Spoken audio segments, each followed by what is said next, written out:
Comment est-ce que vous expliquez que vous ayez tenu autant de temps? Mes enfants. Vos enfants? Uniquement mes enfants.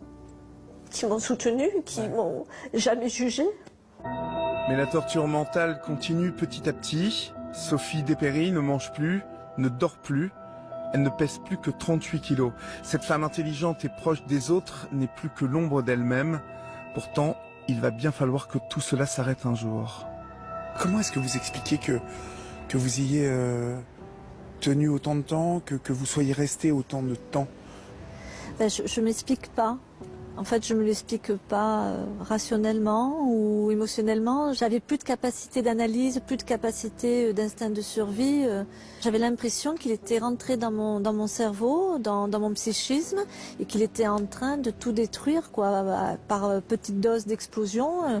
Oui, moi, c'est lobotomiser, c'est le mot que j'emploie. Je peux pas dire autre chose. Alors, comment avez-vous mis fin à cette relation? Il n'y a pas un événement pire qu'un autre, si ce n'est ces dernières paroles qu'il m'a eu dites. De toute façon, t'es rien.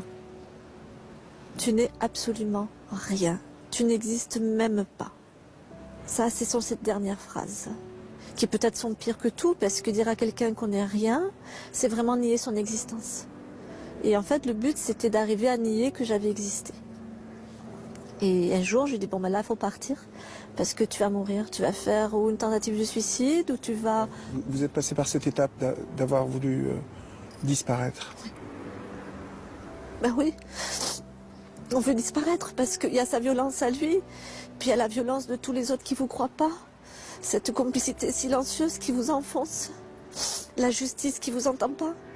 La justice ne vous entend pas. Vous avez essayé de porter plainte contre cet homme? J'ai fait toutes les démarches nécessaires pour tout ce qui m'arrivait. J'ai fait des mains courantes, j'ai fait des dépôts de plainte. On m'a dit d'interpeller le procureur de la République. J'ai interpellé le procureur de la République.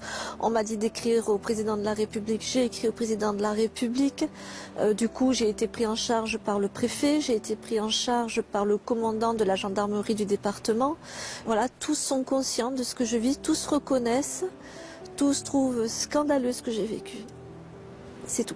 Ça s'arrête là. Parce qu'on m'a simplement dit qu'il n'y avait rien de caractérisé. C'est le mot employé.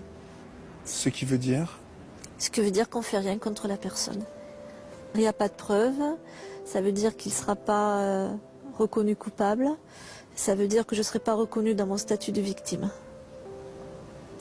Et ça, c'est très violent aussi. Un vide juridique qui fait mal aux victimes de violences psychologiques. Même si Chantal a aidé Sophie à verbaliser sa douleur et continue à la soutenir dans sa reconstruction, elle connaît bien ce problème.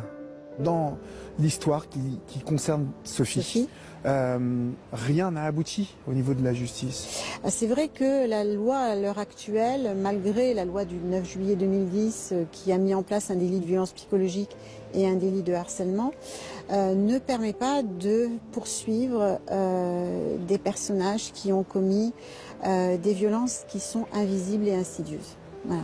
Parce que ça ne laisse pas de traces. Oui, parce que c'est très difficile à prouver. Exactement. C'est très compliqué parce qu'en fait, par exemple, ils échappent à toutes les expertises.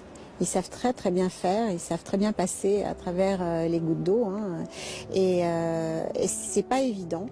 Le problème, c'est que dans ces cas de figure-là, il faut prendre la personne sur le fait.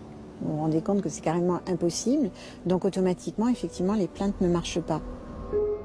Et cela, Sophie le sait très bien.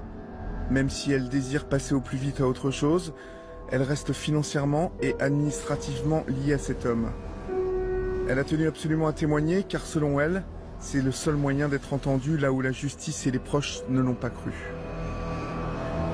Je pense que si je fais ce témoignage, c'est pour que la société me reconnaisse comme victime.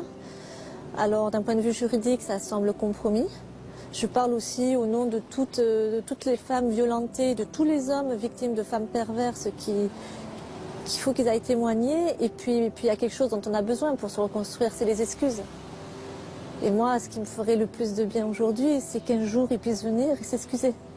Mais un pervers narcissique n'a pas de compassion, ne se remet jamais en cause. Donc ça, je l'aurai jamais. Je l'aurai jamais. Et comme à un moment donné, il faut qu'on ait cette reconnaissance Pour se reconstruire, oui, le témoignage télévisuel, pour moi, c'est un moyen de le faire.